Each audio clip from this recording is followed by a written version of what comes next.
Assembly will on Wednesday take a crucial vote on a controversial bill seeking to enforce the gender law in Parliament. But what are the likely repercussions should this bill flop yet again? Tonight, our Muremi Mwangi revisits a High Court judgment of 2017 that slapped Parliament with a threat of likely dissolution for failure to comply with the requirement, and explains why most skeptics feel that Parliament may yet get away with it should the Wednesday gender vote flop for the third time. The white turbans that have become the face of renewed clamour for gender parity in Parliament, where the National Assembly is set for a crucial vote Wednesday afternoon on a bill sponsored by Majority Leader Aden Duale, seeking to enforce the elusive not more than two-thirds gender law beginning after the 2022 polls.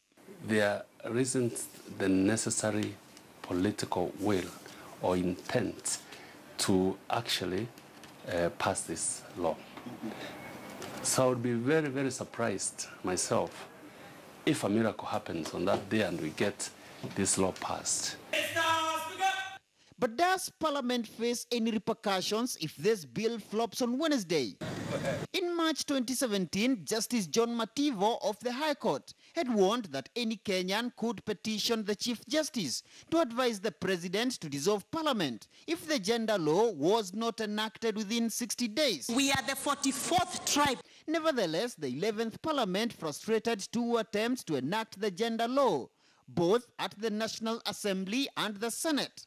A subsequent petition for dissolution of Parliament to Chief Justice David Maraga by the Center for Rights Education Awareness continues to gather dust 1 year on, after the 11th Parliament ended its term with the August 8th elections. If he did not advise the President, why? Because the Constitution is framed on mandatory terms. He shall advise the President. If he advised the President, then let him come out and say so that Kenyans may know that the President was duly advised, but he neglected or rejected or ignored that advice. The wording of the Constitution is advise the President to dissolve Parliament. The President can do it. The President can ignore that advice within the law, because the same Constitution says if they fail, then we repeat the process again. Parliament had appealed the Mativo 2017 ruling in a suit still pending at the appellate court. Drafters of the 2010 Constitution had given Parliament a 5-year window to enact 48 mandatory legislations. Article 261(7) dictated that if Parliament fails to enact the legislation, the Chief Justice shall advise the President to dissolve Parliament. Of the 48 mandatory legislations, only the gender parity law is pending. It's now 8 years. But can any Kenyan invoke this clause should the Wednesday vote flop? The dissolution mechanism set out in the Constitution referred to that period of the implementation of the Constitution.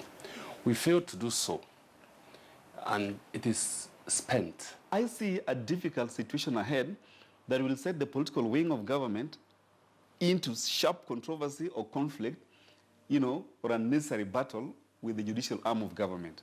But so far as the issue is concerned, Parliament should pass this bill as a matter of priority. Let us see the quorum that will be there, but I can assure you 100%, I feel it in me because I have seen it in the men colleagues, that they want to do something that even their girls would remember them for.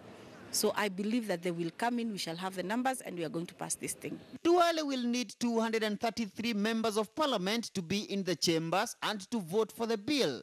A further vote of 45 of the 67 senators is mandatory before the bill can be presented to President Kenyatta to sign it into law.